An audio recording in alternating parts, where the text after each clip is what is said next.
La historia de Eleonora de Aquitania no comienza en una cuna común, sino en un mundo donde la música fluía como un río, donde los poetas eran tratados como caballeros y donde la inteligencia de una mujer podía moldear reinos enteros si sabía cómo usarla. Para entender la magnitud de su legado, primero debemos regresar al corazón del siglo XII, a una región que brillaba más intensamente que el propio trono de Francia, Aquitania. Aquitania no era un simple territorio feudal, era un universo cultural. Sus ciudades respiraban poesía, sus castillos celebraban banquetes que duraban días, y su gente se enorgullecía de vivir rodeada de música, trovadores y debates filosóficos. Allí nació Eleonora, alrededor del año 1122, hija del duque Guillermo X, uno de los señores más poderosos de Europa. Su linaje no solo le otorgaba prestigio, sino también vastas extensiones de tierra que se extendían desde el Loira hasta los Pirineos, un dominio tan rico y codiciado que cualquier rey habría deseado absorberlo. Pero Eleonora no creció simplemente entre muros y riquezas, creció entre ideas. Desde pequeña fue introducida en la vida vibrante de la corte de Poitiers, un lugar donde el arte no era un adorno, sino un lenguaje. Allí aprendió a leer latín, a comprender tratados clásicos, a debatir con clérigos y a recitar poesía con la misma soltura con la que otras niñas aprendían bordado. La música era su sombra, la filosofía su juego, y la diplomacia su lección diaria. Mientras otras mujeres de su tiempo eran preparadas para el silencio, ella estaba siendo moldeada para la palabra. Quienes convivían con ella afirmaban que Eleonora poseía una mente afilada como una espada normanda. No era una observadora pasiva, entendía el peso del poder y la fragilidad de quienes lo sostenían. Acompañaba a su padre en sus giras por el ducado, observaba a nobles y vasallos con atención calculada, y absorbía el funcionamiento de la política feudal como si fuera parte de su naturaleza. La corte de Aquitania estaba impregnada de un arte que más tarde cambiaría el curso de Europa, el amor cortés. Era un ideal que mezclaba poesía, virtud, refinamiento y un toque de audacia. Y Eleonora, desde niña, fue testigo y protagonista de aquel escenario donde los trovadores cantaban sobre valentía, deseo, tragedia y honor.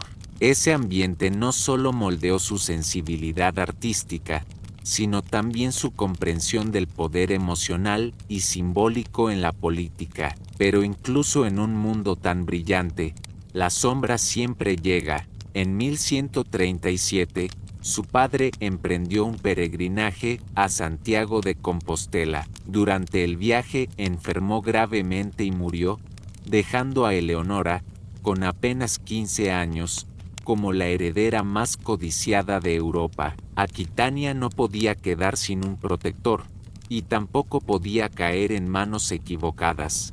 Su tutor, consciente de que una joven duquesa era un premio demasiado valioso para quedar expuesto, actuó con rapidez. Lo que siguió no fue una elección sentimental, sino una maniobra política de proporciones monumentales. Para asegurar su protección, y para que Francia pudiera absorber el poder de Aquitania, Eleonora fue prometida de inmediato al heredero del trono francés, Luis, un joven devoto, tímido y muy distinto a ella. El matrimonio no solo uniría dos personas, sino dos mundos, el esplendor artístico del sur con la austeridad rígida del norte. Pronto, Eleonora sería duquesa, esposa, reina, y símbolo viviente de una Europa que cambiaría para siempre con cada una de sus decisiones. Y así comienza una vida marcada no por la sumisión, sino por la acción, no por el silencio, sino por la voz. Una vida que desafiaría a reyes, cruzadas, imperios y siglos.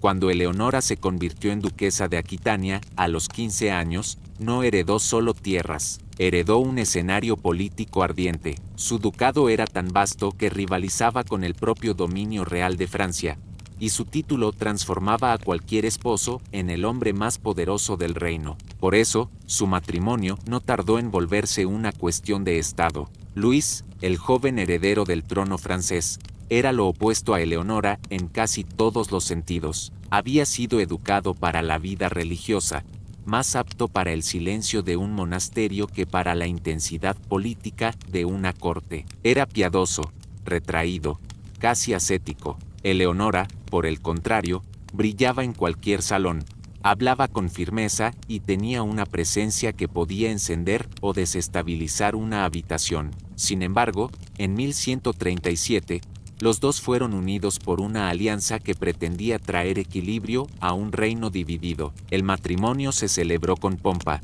pero también con prisa.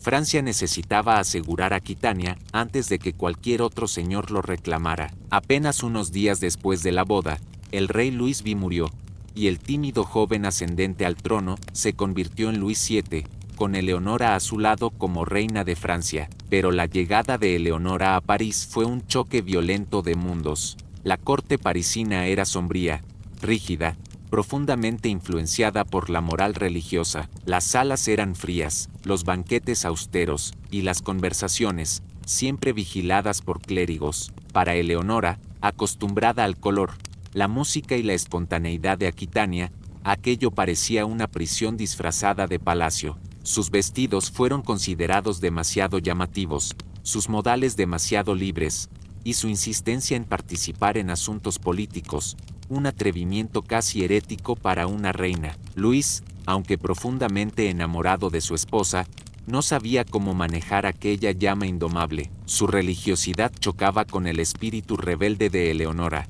Mientras él buscaba consejo entre monjes, ella lo buscaba entre poetas, nobles y diplomáticos experimentados. Desde el principio, los consejeros reales la vieron como una amenaza. La acusaban de influenciar demasiado al rey, de desestabilizar alianzas, de promover un estilo de vida considerado demasiado sureño y, por lo tanto, sospechoso. Pero Eleonora no se intimidó. Ella había sido criada para liderar, no para obedecer en silencio. No se conformó con el rol ornamental que París esperaba de una reina. Participó en decisiones políticas, intervino en disputas territoriales, y defendió los intereses de Aquitania cuando la corona francesa intentaba absorberla por completo. La tensión entre la pareja real comenzó a crecer. Luis, atrapado entre su deber religioso y las expectativas de un rey, se veía constantemente superado por la vitalidad de Eleonora. Ella, por su parte, no ocultaba su frustración ante un esposo al que consideraba demasiado débil para el peso de la corona. Sin embargo, por un breve momento, lograron encontrar equilibrio. Eleonora dio a luz a su primera hija, María, y durante un tiempo las tensiones políticas parecieron calmarse, pero la armonía fue efímera. El reino estaba en crisis, y muy pronto un acontecimiento sacudiría Europa y pondría a prueba no solo la fe del rey, sino también la determinación y la independencia de la reina. En 1147, el llamado a la Segunda Cruzada resonó en todo el continente. Ciudades cristianas en Oriente habían caído, y el Papa exigía que los reyes tomaran la cruz. Luis, ansioso por redimir errores políticos y espirituales, aceptó de inmediato. Lo que nadie esperaba era que Eleonora insistiera en acompañarlo, no como espectadora, no como sombra, sino como líder de sus propios vasallos aquitanos. El viaje que seguiría no solo fracturaría su matrimonio para siempre, cambiaría su vida, su destino y la historia misma de Europa. Antes de partir hacia tierras lejanas y marchar como reina cruzada, Eleonora había gobernado otro tipo de territorio, uno menos visible pero igual de poderosos, el reino de las ideas. Su corte, tanto en Poitiers como en sus estancias itinerantes, era un laboratorio cultural donde trovadores, filósofos, poetas y músicos encontraban un refugio para crear. Allí nació, floreció y se expandió el concepto de amor cortés, una forma de ver el mundo que, aunque envuelta en versos románticos, tenía profundas implicaciones sociales y políticas. El amor cortés no era simplemente una moda, era una revolución intelectual. En una época en la que la brutalidad gobernaba los campos de batalla y la inercia moral dominaba las cortes del norte, Eleonora impulsó una visión más refinada, más compleja, donde la sensibilidad convivía con la estrategia. Festines nocturnos, recitaciones poéticas y debates filosóficos llenaban sus palacios con una energía vibrante que contrastaba con la austeridad de París. Los trovadores del sur de Francia, conocidos como los troubadours, eran figuras respetadas, incluso temidas, por su habilidad de moldear reputaciones con versos. Cantaban sobre valentía, deseo, dolor, lealtad y desobediencia, y Eleonora no solo los escuchaba, sino que los protegía, los financiaba y los convertía en parte de su identidad política. En sus salones se discutían temas que no se mencionaban en cortes más rígidas: la autonomía femenina, la ética del poder, el conflicto entre el deber y el deseo, el precio de la ambición. La atmósfera estaba impregnada de una libertad intelectual que fascinaba a algunos y escandalizaba a otros. Para muchos nobles del norte, aquella corte sureña parecía casi pagana por su falta de inhibiciones. Pero Eleonora conocía el valor de la cultura como arma política. Un trovador satisfecho podría convertir a un enemigo en héroe o a un aliado en traidor. Una canción podía viajar más rápido que una embajada. Un verso bien colocado podía suavizar o incendiar tensiones entre casas nobles. Ella comprendía que, en una Europa dividida entre espadas, la pluma y la lira también tenían filo. Había rumores, y siempre los habría sobre su cercanía con algunos de aquellos artistas. Nada escandalizaba más que una mujer poderosa escuchando versos íntimos de hombres talentosos. Lo que nadie entendía es que Eleonora no buscaba amantes en ellos, sino puentes intelectuales, espejos culturales y herramientas de influencia. Su corte era una extensión de ella misma, brillante, inquieta, indomable. Bajo su patrocinio, surgieron debates que hoy llamaríamos protofeministas. En Poitiers, por ejemplo, según crónicas posteriores, se celebraron los llamados tribunales del amor, espacios donde damas de alto rango discutían dilemas morales y sentimentales con sorprendente independencia. Aunque su existencia es debatida por historiadores, su leyenda refleja una verdad más profunda. Eleonora inspiró una visión del mundo donde las mujeres podían ser algo más que piezas en un tablero de alianzas, y aún así, dentro de este paraíso cultural, un conflicto mayor se gestaba silenciosamente. Mientras las canciones celebraban la libertad y el deseo, la realidad política era mucho más áspera. Los nobles del norte miraban con recelo la influencia de Eleonora, el clero criticaba el carácter licencioso de su corte, y París, gris y silenciosa, se tensaba ante la idea de una reina que no se conformaba a sus moldes. La propia Eleonora comenzaba a sentirse dividida entre dos mundos, el de Aquitania, vibrante y libre, y el de Francia, rígido y devoto. Con cada poesía recitada en su honor, con cada trovador que sacaba brillo a su nombre, aumentaba el contraste entre lo que ella era y lo que París quería que fuera. Era una mujer demasiado grande para la jaula que le habían construido, y cuando llegó el llamado a la Segunda Cruzada, Eleonora vio una oportunidad, no solo para acompañar a su esposo, sino para escapar del corsé político de París, para demostrar que la cultura no debilitaba a una reina, sino que la fortalecía, para mostrar que la inteligencia, la voz y la audacia de una mujer podían tener lugar incluso en el centro del mundo cristiano. La cruzada, sin embargo, no sería el escenario de la gloria que ella imaginaba, sería el comienzo del fin de su primer matrimonio, y la puerta hacia el destino que la transformaría en leyenda. Antes de partir hacia tierras lejanas y marchar como reina cruzada, Eleonora había gobernado otro tipo de territorio, uno menos visible pero igual de poderosos, el reino de las ideas. Su corte, tanto en Poitiers como en sus estancias itinerantes, era un laboratorio cultural donde trovadores, filósofos, poetas y músicos encontraban un refugio para crear.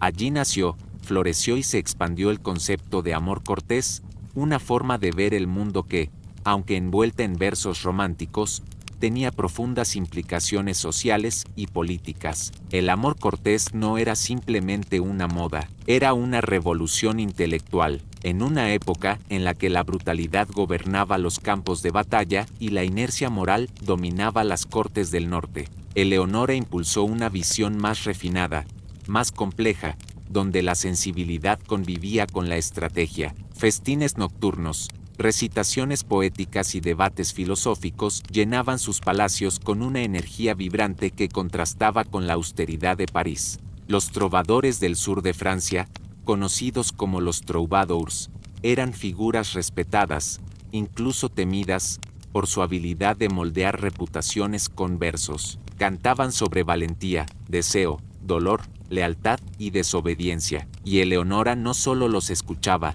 sino que los protegía, los financiaba y los convertía en parte de su identidad política. En sus salones se discutían temas que no se mencionaban en cortes más rígidas: la autonomía femenina, la ética del poder, el conflicto entre el deber y el deseo, el precio de la ambición. La atmósfera estaba impregnada de una libertad intelectual que fascinaba a algunos y escandalizaba a otros. Para muchos nobles del norte, aquella corte sureña parecía casi pagana por su falta de inhibiciones.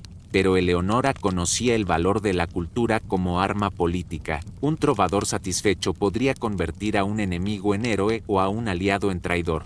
Una canción podía viajar más rápido que una embajada. Un verso bien colocado podía suavizar o incendiar tensiones entre casas nobles. Ella comprendía que, en una Europa dividida entre espadas, la pluma y la lira también tenían filo.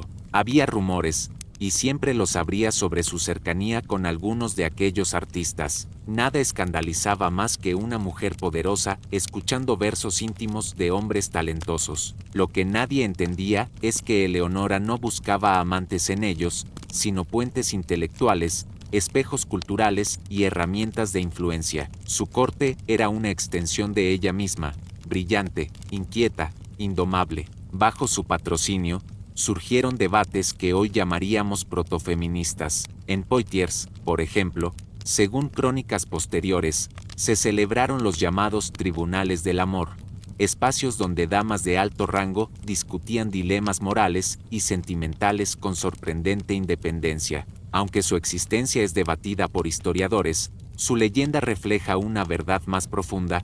Eleonora inspiró una visión del mundo donde las mujeres podían ser algo más que piezas en un tablero de alianzas, y aún así, dentro de este paraíso cultural, un conflicto mayor se gestaba silenciosamente. Mientras las canciones celebraban la libertad y el deseo, la realidad política era mucho más áspera. Los nobles del norte miraban con recelo la influencia de Eleonora, el clero criticaba el carácter licencioso de su corte, y París, gris y silenciosa, se tensaba ante la idea de una reina que no se conformaba a sus moldes. La propia Eleonora comenzaba a sentirse dividida entre dos mundos, el de Aquitania, vibrante y libre, y el de Francia, rígido y devoto. Con cada poesía recitada en su honor, con cada trovador que sacaba brillo a su nombre, aumentaba el contraste entre lo que ella era y lo que París quería que fuera. Era una mujer demasiado grande para la jaula que le habían construido, y cuando llegó el llamado a la Segunda Cruzada, Eleonora vio una oportunidad, no solo para acompañar a su esposo, sino para escapar del corsé político de París, para demostrar que la cultura no debilitaba a una reina, sino que la fortalecía, para mostrar que la inteligencia, la voz y la audacia de una mujer podían tener lugar incluso en el centro del mundo cristiano. La cruzada, sin embargo, no sería el escenario de la gloria que ella imaginaba, sería el comienzo del fin de su primer matrimonio, y la puerta hacia el destino que la transformaría en leyenda. El regreso de Eleonora a París después de la desastrosa Segunda Cruzada no fue un retorno triunfal, fue una procesión silenciosa marcada por el frío de un matrimonio roto y el murmullo venenoso de una corte que nunca la había aceptado. Luis VII buscaba consuelo en oraciones, mientras Eleonora buscaba una salida. Ambos sabían que la unión estaba muerta, pero solo uno de ellos tenía el coraje de decirlo en voz alta. Eleonora, con la determinación que siempre la había definido, inició los procedimientos para solicitar la anulación matrimonial. Su argumento formal era la consanguinidad. Ambos descendían del mismo ancestro, como la mayoría de las casas reales europeas. Pero la verdadera razón era más profunda. El matrimonio había fracasado en todo, política, personal y emocionalmente. Francia necesitaba un heredero varón. Eleonora necesitaba recuperar su autonomía. En 1152, la Iglesia concedió la anulación. Fue un evento sísmico en Europa. Eleonora mantuvo su título, sus tierras y su libertad. Francia, en cambio, perdía la joya de Aquitania, y con ella gran parte de su influencia en el sur. Luis quedó devastado. Eleonora, sin embargo, veía un horizonte nuevo, pero la libertad de una mujer poderosa también era un peligro. Apenas disuelta la unión, múltiples señores comenzaron a tramar secuestros para obligarla a contraer matrimonio. Controlar Aquitania significaba controlar uno de los territorios más ricos de Occidente. Eleonora sabía que cada día viajando sola era una invitación a la tragedia. Sin perder tiempo, envió mensajeros a un hombre cuya reputación ya resonaba por toda Europa, Enrique de Anjou, conde de Anjou y duque de Normandía. Enrique, 11 años menor que ella, era fuego puro, ambicioso, astuto, decidido. Pocos en Europa tenían su energía. Ya se rumoreaba que tenía aspiraciones al trono de Inglaterra a través de su madre, y que deseaba unir todos sus dominios en un solo imperio. Eleonora vio en él no un marido, sino un aliado, un igual.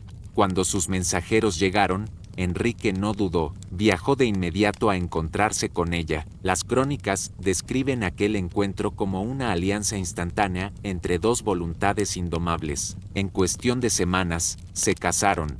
Fue un escándalo de proporciones épicas. No solo por la rapidez, sino porque Francia comprendió que su antigua reina había entregado la Aquitania entera a un enemigo natural de la corona francesa. Luis VII sintió la puñalada política más profunda de su reinado. Con un solo acto, Eleonora había transformado el equilibrio de poder en Europa. La unión de Eleonora y Enrique creaba algo que aterrorizaba a los reyes franceses. Un vasto bloque territorial que combinaba Normandía, Anjou, Maine y Aquitania, un imperio que rodeaba a Francia por el oeste y el sur. Un poder capaz de eclipsar al mismísimo trono de París. Pero Eleonora no eligió a Enrique solo por estrategia. La atracción entre ellos era palpable. Él admiraba su inteligencia, su audacia, su experiencia política. Ella encontraba en él algo que Luis nunca pudo ofrecer: un compañero de ambición, un hombre capaz de desafiar reyes sin temblar,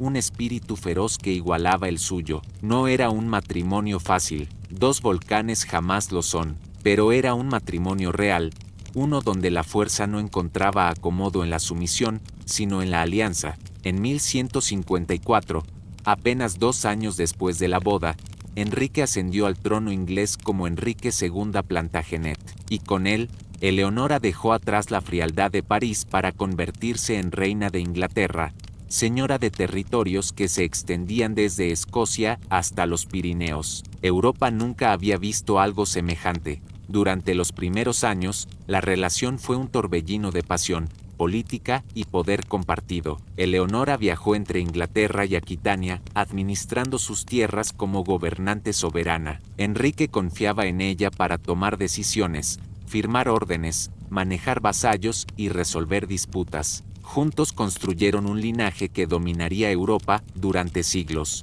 Pero debajo de esa alianza brillante, una sombra crecía. Enrique era brillante, sí, pero también impaciente, autoritario y propenso a la ira. Eleonora, acostumbrada a mandar, no se adaptaba fácilmente a recibir órdenes. Y a medida que nacían sus hijos, 8 en total, la distancia entre ellos debía esperar su momento para estallar.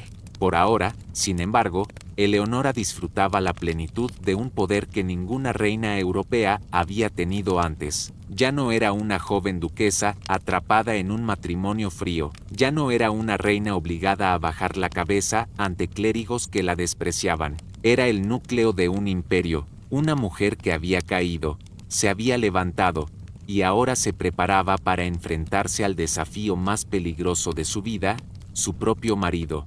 Convertirse en reina de Inglaterra no significó para Eleonora un retiro a los salones bordados de un palacio, significó, más bien, abrazar una etapa de actividad frenética, profunda y sin precedentes. Con el ascenso de Enrique II en 1154, nació un imperio que los cronistas posteriores llamarían el Imperio Angevino, un conjunto de territorios tan vasto que parecía desafiar la lógica de la Europa medieval. Desde las montañas de Escocia hasta las colinas doradas de Aquitania, la esfera de influencia de los Plantagenet cubría casi un tercio de la Europa occidental, y en el centro de ese imperio no había solo un rey, había dos voluntades, la de Enrique y la de Eleonora. Los primeros años de su reinado conjunto fueron un torbellino de consolidación. Enrique reconstruía la autoridad real inglesa tras el periodo caótico conocido como la anarquía, mientras Eleonora reforzaba su posición en Aquitania. Ella viajaba constantemente entre Poitiers, Burdeos, Winchester y Londres. Su presencia imponía orden, inspiraba lealtad y recordaba a cada vasallo que la reina no era una figura simbólica, sino una soberana en pleno ejercicio. Su administración en Aquitania fue especialmente notable. Mientras Enrique se ocupaba del reino inglés, ella restauraba castillos, reorganizaba tributos, convocaba nobles y resolvía disputas como una gobernante legítima. En Poitiers, reavivó la tradición cultural del amor cortés, convirtiendo su corte en un faro de arte e intelectualidad. Poetas, filósofos y músicos regresaron, atraídos por una reina que entendía el valor político de la cultura tanto como el de la espada. La imagen que los súbditos tenían de Eleonora era casi legendaria. Era astuta, elegante, pero también firme. Sabía negociar con vasallos rebeldes con la suavidad necesaria para evitar una guerra y la contundencia necesaria para impedir una traición. En asuntos diplomáticos, su habilidad era comparable a la de cualquier rey de su tiempo. Sin embargo, la dinámica con Enrique empezaba a mostrar grietas. Al unirse a un hombre de ambición incansable, Eleonora había encontrado un igual, pero también un competidor. Enrique era un reformador nato, obsesionado con la justicia, con las leyes, con la centralización del poder. Su energía parecía ilimitada, pero también tenía un temperamento volcánico y una tendencia peligrosa a ignorar consejos, incluso los de su esposa. En el terreno personal, las tensiones crecían aún más. Aunque la pasión inicial entre ellos fue intensa, con el tiempo dio paso a roces, silencios y explosiones de carácter. Eleonora era orgullosa, Enrique, intransigente. Ella sabía gobernar, él no soportaba ser cuestionado. En privado, discutían sobre la administración de Aquitania, sobre la educación de los hijos, sobre la localización de la corte, sobre las constantes ausencias del rey. Y luego estaban sus infidelidades. Las amantes de Enrique II no eran secreto. Algunas fueron pasajeras, otras, como Rosamund Clifford, se convirtieron en heridas abiertas en el corazón del matrimonio. Para Eleonora, que siempre había luchado por el respeto y la autonomía, ser relegada afectaba más que su dignidad, afectaba su poder.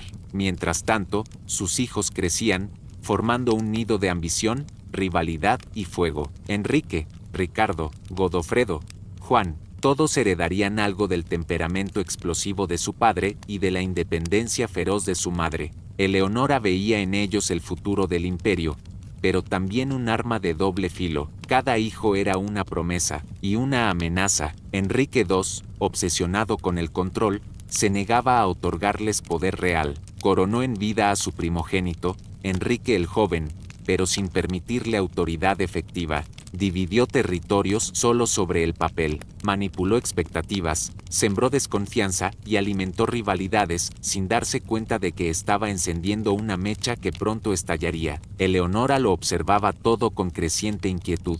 Ella entendía mejor que nadie el peligro de contener por la fuerza la ambición de jóvenes príncipes. Sabía que los reinos se levantaban y caían por la familia, especialmente cuando la familia Plantagenet era un torbellino humano, y en el fondo de su espíritu, algo despertaba, una mezcla de frustración, determinación y desafío. Ya había sido reina de Francia, ya era reina de Inglaterra, pero aún no había dicho su última palabra en el juego del poder. La tormenta que se aproximaba, la rebelión de sus propios hijos contra su padre, sería uno de los capítulos más dramáticos del siglo XII, y Eleonora no sería una espectadora, sería la chispa. En el vasto imperio construido por Eleonora de Aquitania y Enrique II, ninguna pieza era más valiosa ni más peligrosa que sus hijos. 8 en total, 5 varones y 3 mujeres. Un linaje lo suficientemente numeroso como para sostener un imperio, o para destruirlo desde dentro. Para Eleonora, la maternidad nunca fue un refugio emocional desvinculado de la política. Fue una herramienta diplomática, un campo de batalla silencioso, una extensión de su poder. Las hijas fueron sus primeras embajadoras. María y Alejandra, hijas de su primer matrimonio con Luis VII, se convirtieron en enlaces estratégicos con Castilla y Champaña. Para Eleonora, mantenerla cerca de la influencia francesa era delicado, pero también útil. Ellas conectaban su pasado con su presente, dos mundos que la reina sabía manejar con maestría, pero los verdaderos jugadores del tablero eran los hijos que tuvo con Enrique II.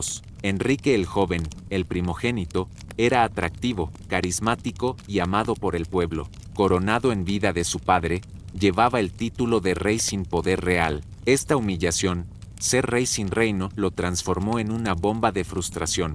Ricardo, destinado a ser conocido como Corazón de León, era feroz, disciplinado y extraordinariamente talentoso en la guerra. Desde joven, Eleonora lo preparó para gobernar Aquitania, convencida de que él entendía esa tierra tanto como ella. Godofredo, inteligente y calculador, tenía la sonrisa de un diplomático y la astucia de un estratega. Muchos lo consideraban el más político de todos. Juan, el más joven, ambicioso hasta la temeridad, era el preferido de Enrique II, una preferencia que encendería odios profundos entre los hermanos. Eleonora observaba a cada uno con atención quirúrgica. No solo eran sus hijos, eran los pilares potenciales de un sistema de poder que podría sostener o derrumbar el imperio angevino. Ella planeó cuidadosamente matrimonios, alianzas, tutorías y territorios. Ninguna reina medieval había ejercido la maternidad con tanta conciencia estratégica, pero había un obstáculo: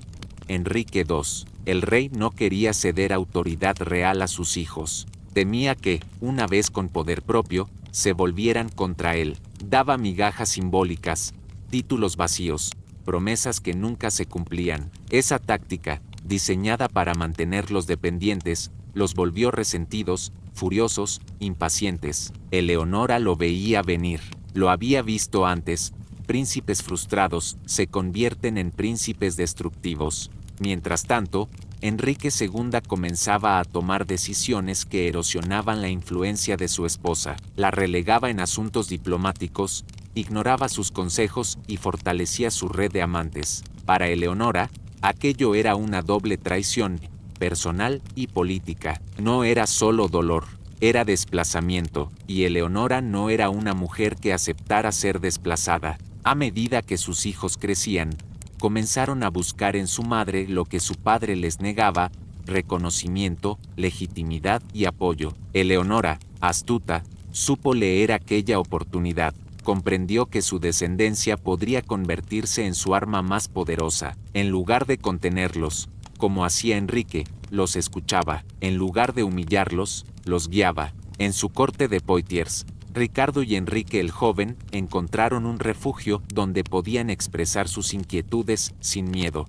Fue allí donde Eleonora comenzó a tejer la red que transformaría la maternidad en una forma de resistencia, porque cada hijo era un rey posible, cada rey posible era una alianza, y cada alianza era una amenaza al poder absoluto de Enrique II. Las tensiones aumentaban, las cartas se movían sobre el tablero, el aroma de rebelión comenzaba a impregnar el aire de Aquitania, y Eleonora, que había pasado por 2 coronas, 2 matrimonios y una cruzada, sabía exactamente hacia dónde se dirigía la historia, no hacia la paz, sino hacia el mayor conflicto familiar de la Europa medieval, una guerra civil, dentro de una sola familia.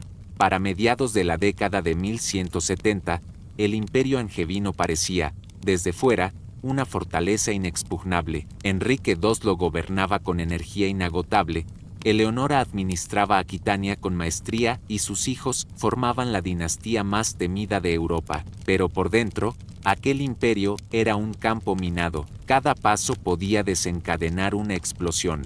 Y cuando finalmente estalló, lo hizo desde el corazón mismo de la familia. La rebelión de 1173 a 1174 no nació de un solo conflicto, sino de una acumulación de frustraciones. Enrique II había coronado a su primogénito, Enrique el Joven, como correy, pero no le otorgó ni poder real ni autoridad. Un rey sin reino era, en esencia, un actor en una obra escrita por su padre. La humillación caló hondo. Mientras tanto, Ricardo se sentía limitado en Aquitania por los intentos constantes de Enrique II de controlar su influencia. Godofredo, siempre calculador, observaba la tensión entre sus hermanos y la utilizaba para negociar su propia ventaja, pero el detonante real fue otro. Enrique II comenzó a favorecer abiertamente a su hijo menor, Juan. Le prometió tierras, castillos y privilegios que deberían haber pertenecido al primogénito. Esta traición simbólica fue suficiente para unir a los tres príncipes mayores en una causa común: derribar el poder absoluto de su padre. Y en el centro de este huracán estaba Eleonora. Ella conocía las fracturas del imperio mejor que nadie. Sabía que la administración rígida de Enrique, su negativa a delegar poder, sus amantes públicas y su temperamento férreo estaban destruyendo la estabilidad familiar. También sabía que sus hijos, privados de autoridad real, jamás encontrarían su lugar mientras su padre viviera. Eleonora no instigó la rebelión, pero tampoco la contuvo. Más aún, la apoyó, no solo como madre, sino como política. Soñaba con ver a Ricardo gobernar Aquitania plenamente, y soñaba, quizás, con recuperar un lugar de autonomía lejos de la sombra de Enrique II. Los príncipes buscaron apoyo fuera de sus fronteras, y lo encontraron. Luis VII, exmarido de Eleonora y enemigo natural de Enrique II, vio una oportunidad histórica: debilitar al rey que había heredado Aquitania. Flandes, Champaña y hasta Escocia se unieron al complot. Una coalición europea se levantaba para derribar a un solo hombre. Cuando la rebelión comenzó oficialmente, Europa entera contuvo la respiración. Las tierras inglesas ardieron en enfrentamientos. Castillos normandos cambiaron de manos en cuestión de días. Aquitania se agitó como un enjambre. Cada región se transformó en una prueba de lealtad forzada, con el rey o con los tres príncipes. Eleonora se encontraba en Aquitania cuando todo estalló. Allí, según las crónicas, tomó la decisión más audaz de su vida: intentar reunirse con sus hijos para coordinar la rebelión. Viajaba disfrazada, protegida por un pequeño séquito, cruzando caminos peligrosos en un territorio dividido. Su objetivo era llegar a Poitiers o incluso a París para negociar alianzas, pero nunca llegó. En el camino, fue interceptada por tropas leales a Enrique II. Su captura fue un golpe devastador para los rebeldes. Para Enrique, fue peor: una traición personal. Descubrir que su esposa, la mujer que había gobernado a su lado durante décadas, estaba aliándose con sus hijos, fue un impacto irreparable. Eleonora fue trasladada bajo estricta vigilancia. No hubo juicio, no hubo explicación pública, solo un castigo silencioso y letal: prisión indefinida. Durante 16 años, Eleonora sería movida entre castillos ingleses, siempre bajo custodia, siempre aislada. El rey se aseguraba de que no tuviera contacto con sus hijos ni con sus partidarios. Su nombre desapareció de los documentos de corte. Era como si la reina nunca hubiera existido. Enrique II logró sofocar la rebelión, pero no sin pagar un precio. Sus hijos le guardaban rencor eterno. El imperio quedó herido, la familia fracturada sin remedio, y Eleonora esperaba y observaba, porque sabía que el tiempo, el enemigo de los mortales, podía ser el aliado de los estrategas. La década siguiente sería un juego de desgaste entre padres e hijos, entre reyes y príncipes, entre viejas heridas y nuevas ambiciones. El destino de Inglaterra, Francia y Aquitania seguiría pendiendo de un hilo, y ese hilo llevaba nombre propio: Eleonora de Aquitania. El encierro de Eleonora de Aquitania parecía, para muchos, o seu capítulo final. Durante 16 años, La mujer más poderosa de Europa quedó reducida a una sombra detrás de muros fríos, trasladada de castillo en castillo por orden de Enrique II. No tenía corte, no tenía vasallos, no tenía voz, pero Eleonora nunca había necesitado libertad física para ejercer influencia. Su mente, su memoria y su legado seguían latiendo como brasas escondidas bajo ceniza, y el destino, siempre caprichoso, comenzaba a mover de nuevo las piezas. En 1183, ocurrió el golpe más devastador para Enrique II, la muerte de su hijo mayor, Enrique el Joven, el príncipe rebelde, que durante años había soñado con un trono que su padre jamás quiso compartir. Murió de disentería mientras dirigía un conflicto menor. Su muerte estremeció Europa, pero también abrió una posibilidad que Enrique II temía profundamente.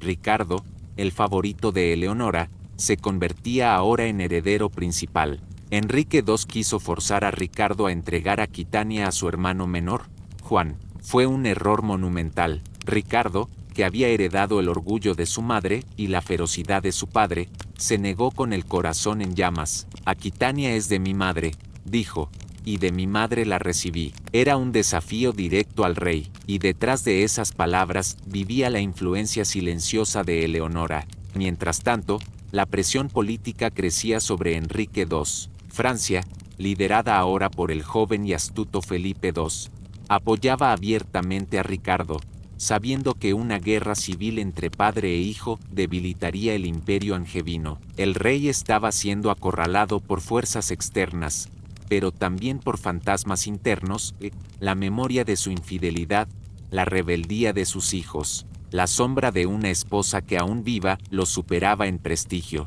En 1189, el conflicto entre padre e hijo estalló definitivamente. Ricardo, apoyado por Felipe II, lanzó campañas en Normandía y Anjou. El viejo rey, agotado por años de guerra y traiciones, se vio obligado a firmar un acuerdo humillante. Poco después, enfermo y derrotado, murió. La noticia recorrió Europa como un rayo, pero algo aún más significativo ocurrió un día antes de su muerte. Enrique II, revisando una lista de conspiradores de la campaña, descubrió que su hijo preferido, Juan, había estado aliado con Ricardo en secreto. Aquello quebró su espíritu. Su último acto consciente fue aceptar que todos sus hijos lo habían traicionado. Cuando el rey murió, el nuevo soberano Ricardo I de Inglaterra, llamado más tarde Corazón de León, tomó una de sus decisiones más nobles y significativas: liberar a Eleonora. Tras 16 años de confinamiento, la reina salió de su prisión no como una anciana debilitada, sino como una figura renaciente. Tenía cerca de 70 años, pero su presencia era magnética, su mente afilada y su influencia intacta. Cuando apareció en público, los nobles se inclinaron no por protocolo, sino por reverencia. Muchos habían esperado décadas para volver a verla. Ricardo, consciente de su sabiduría y de su enorme prestigio, la nombró regente de Inglaterra durante su futura ausencia en la Tercera Cruzada. No era una cortesía, era una necesidad. Eleonora era la única persona capaz de mantener unido un reino plagado de tensiones internas y enemigos externos. Así comenzó a tejerse uno de los capítulos más extraordinarios de su vida. Eleonora viajó incansablemente para asegurar la coronación de Ricardo, sofocar disturbios, negociar con señores rebeldes e incluso recaudar fondos para la cruzada. Gobernaba con autoridad, serenidad y una visión estratégica que muchos reyes hubieran envidiado. La leyenda cuenta que al viajar por Inglaterra para anunciar la ascensión de su hijo, la gente salía a las calles no solo para aclamar al nuevo rey, sino para saludar a la reina que había regresado del silencio como un ave fénix. Mientras Ricardo se preparaba para enfrentar su destino en Tierra Santa, Eleonora demostraba que el poder, cuando es auténtico, no se desvanece con el tiempo ni con el encierro, solo se vuelve más puro. Los próximos años la llevarían a desafíos aún mayores: proteger el trono mientras Ricardo estaba lejos, enfrentar la traición de su hijo menor, Juan, y mantener unido un imperio que parecía destinado a fracturarse. La reina había vuelto, y Europa lo sentiría. Cuando Ricardo Corazón de León partió hacia la Tercera Cruzada en 1190, Inglaterra quedó en un estado frágil, casi vulnerable. Los Plantagenet no eran una familia unida, sino un conjunto de fuerzas opuestas, unidas apenas por la autoridad férrea del rey. Con Ricardo lejos, solo una figura podía evitar que el reino se derrumbara bajo el peso de sus propias sombras: Eleonora de Aquitania. A sus casi 70 años, Eleonora asumió la regencia con una vitalidad que sorprendió incluso a sus aliados. No era una regente simbólica, era una gobernante absoluta en la práctica. Desde Winchester, desde Londres, desde Poitiers, su voz cruzaba el mar como un comando que pocos se atrevían a cuestionar. Mientras Ricardo guerreaba en Oriente, Eleonora debía enfrentar dos amenazas simultáneas: la rivalidad interna y la avidez extranjera. La amenaza interna: Juan, el hijo ambicioso Juan, el hijo menor de Eleonora y Enrique II, había crecido bajo la sombra de sus hermanos mayores. Había sido mimado por su padre, subestimado por sus hermanos y observado con cautela por su madre. A diferencia de Ricardo, que poseía el honor del guerrero, o de Enrique el joven, que tenía el carisma de un rey, Juan tenía una ambición sibilina, silenciosa, casi reptante. Cuando su hermano partió a la cruzada, Juan vio su oportunidad. Comenzó a conspirar, primero en secreto, luego abiertamente. Tejió alianzas con nobles ingleses descontentos, hizo pactos con el rey Felipe II de Francia y se presentó ante algunos señores como el heredero verdadero en caso de que Ricardo nunca regresara. Eleonora lo conocía demasiado bien para subestimarlo. Sabía que Juan era capaz de traicionar incluso a su propia sangre si eso lo acercaba al trono. Con toda la frialdad que concede la experiencia, la reina inició una campaña política enérgica para neutralizarlo. Viajó personalmente a castillos leales, reorganizó alianzas, sofocó rebeliones locales, compró fidelidades, convocó asambleas y exigió juramentos renovados. El reino entendió una verdad simple: en ausencia del rey, Eleonora era el reino. La amenaza externa: Felipe II de Francia. El joven rey Felipe II sabía que la cruzada había dejado a Inglaterra expuesta. Su objetivo era claro: romper el poder angevino desde dentro. Para ello, no dudó en aliarse con Juan, ofrecerle tierras, protección e incluso apoyo militar.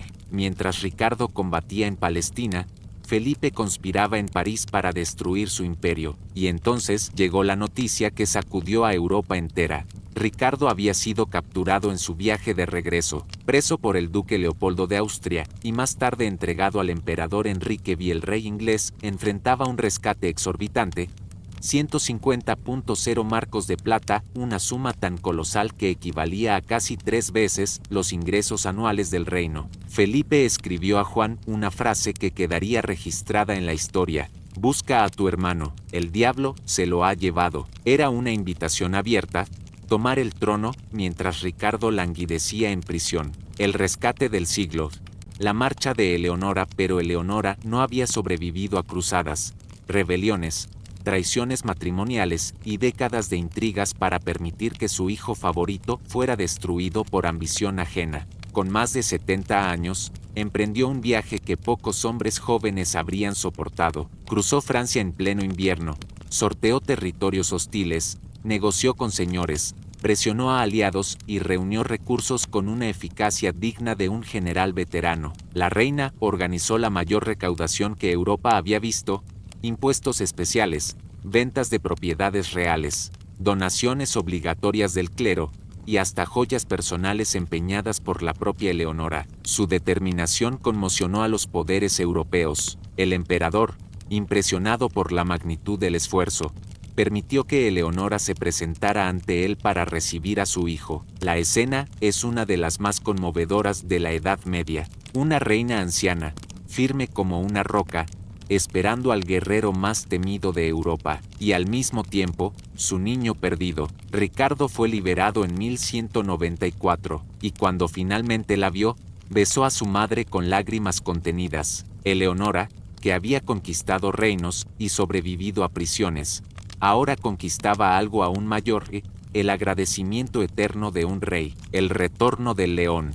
A su regreso, Ricardo recuperó sus tierras, derrotó a sus enemigos y perdonó, solo por ella, a su hermano Juan. pero sabía que el verdadero sostén del reino durante su ausencia no había sido un ejército, sino una mujer. Eleonora había gobernado, resistido y vencido, y aunque la edad empezaba a reclamar su cuerpo, su espíritu seguía tan afilado como una espada normanda. O que vina a seguir seria o crepúsculo de su vida o de poder, más delegado.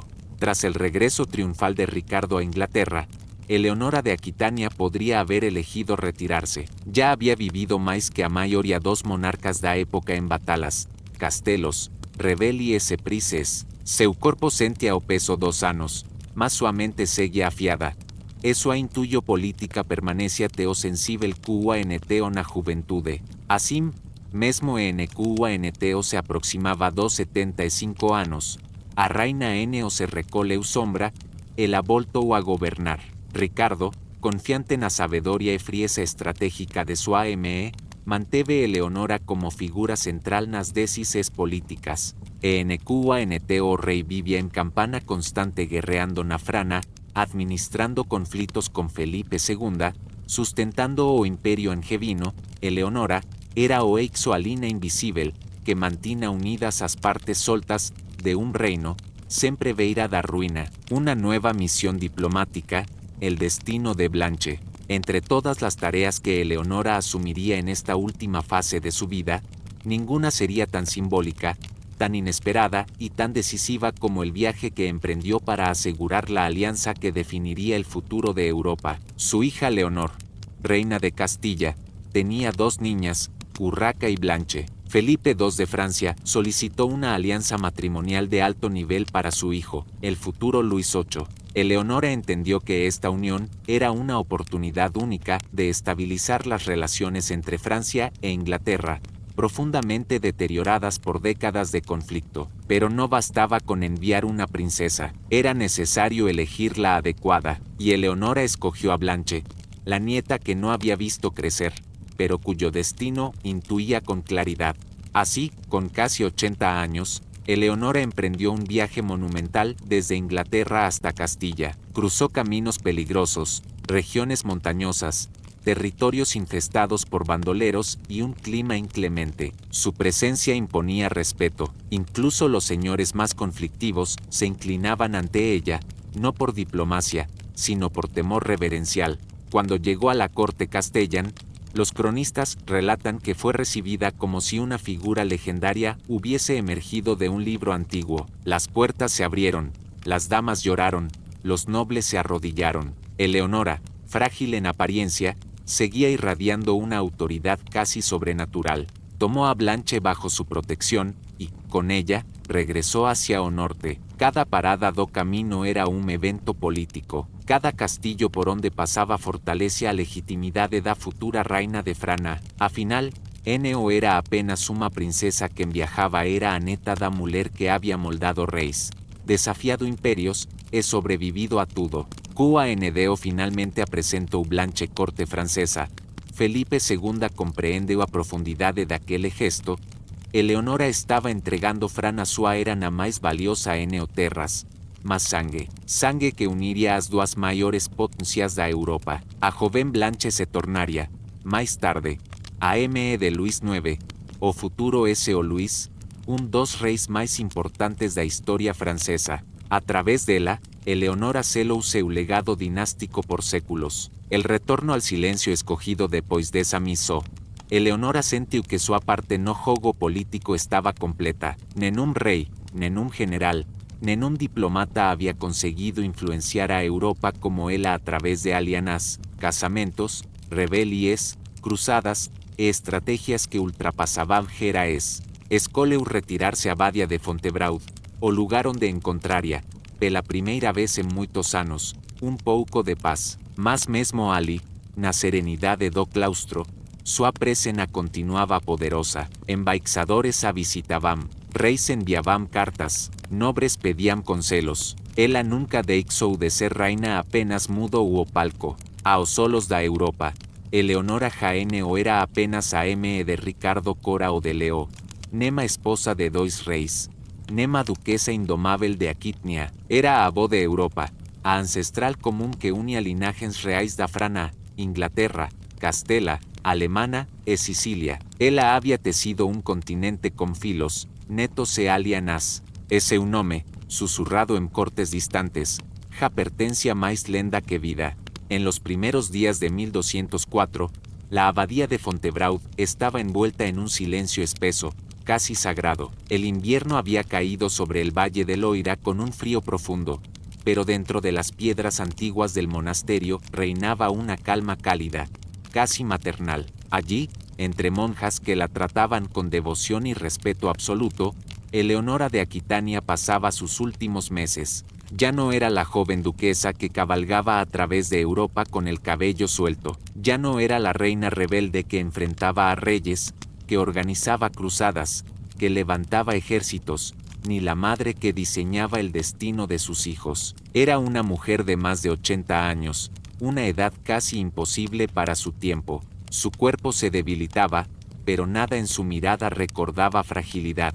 Eleonora había visto demasiado, sobrevivido a demasiado. Sus ojos seguían portando esa intensidad silenciosa que todos describían como reina, incluso sin corona. Los visitantes llegaban constantemente a Fontebraud. Reyes enviaban cartas, nobles recorrían largas distancias solo para pedir un consejo suyo. Incluso en su retiro, Eleonora seguía siendo una fuerza política, un símbolo viviente. La respetaban como madre de imperios, pero la reverenciaban como algo más, la encarnación misma de la grandeza medieval. A veces, en las tardes más tranquilas, se la veía leyendo. Entre sus manos frágiles sostenía manuscritos de poesía provenzal, historias de trovadores, o los textos antiguos que tanto había amado en Poitiers cuando era apenas una joven heredera. La educación que recibió en su infancia, extraordinaria para una mujer de su época, nunca había abandonado su espíritu. Leía lentamente, como si cada palabra fuese una ofrenda a los años vividos. Reflexiones de una vida imposible. Se dice que en sus últimos días, Eleonora habló poco, pero lo que decía tenía la fuerza de un destino. A una de las monjas que la cuidaba le confesó: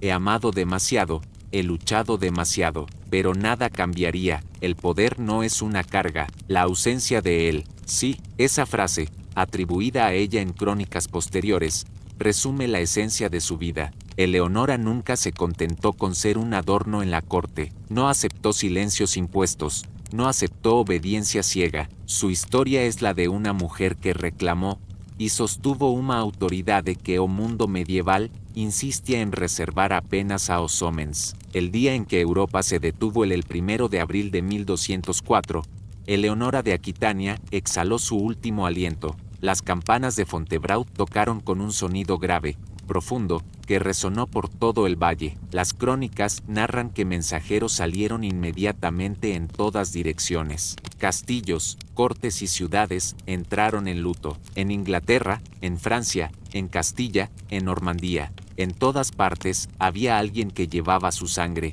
alguien que debía su título, su linaje o su estabilidad a las decisiones de Eleonora. En un tiempo donde los nombres de mujeres se desvanecían en las sombras de los hombres, ella brillaba más que cualquiera. Un entierro digno de una leyenda. Eleonora fue enterrada en Fontebraud, junto a los dos hombres que marcaron su vida, Enrique II, su marido y rival, y Ricardo Corazón de León, su hijo más célebre. Pero en su tumba, Eleonora no aparece con una corona, no lleva cetro ni emblemas de poder. En cambio, sostiene un libro. Ese detalle, sencillo y silencioso, es la corona final que eligió para sí misma. Un libro, símbolo de sabiduría, de cultura, de pensamiento, un símbolo de la verdadera fuerza que la acompañó desde niña, su inteligencia. No quiso ser recordada solo como reina, quiso ser recordada como mente. Una huella eterna con su muerte.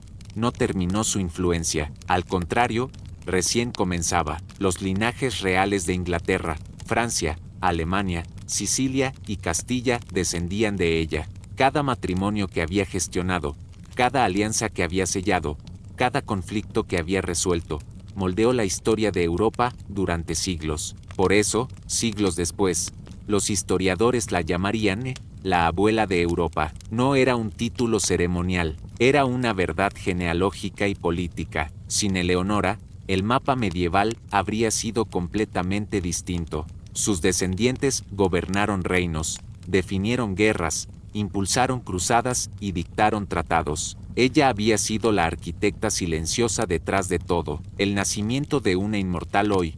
Cuando alguien visita Fontevraud y observa su estatua yacente, la serenidad en su rostro parece casi desafiante, como si Eleonora supiera que su historia no se apagaría con la muerte. Y tenía razón, cada libro que la menciona, cada crónica que sobrevive, cada castillo que alguna vez gobernó, mantiene viva la leyenda de la mujer que no aceptó el límite de su tiempo. Eleonora de Aquitania no fue solo reina de Francia, no fue solo reina de Inglaterra, no fue solo duquesa, madre, esposa o prisionera. Fue todo eso y mucho más. Fue la mujer que tomó o mundo medieval en sus propias manos. E o moldou sua vontade, y aunque su cuerpo descansa en piedra, su espíritu continúa cabalgando a través de la historia, indomable, brillante, eterno.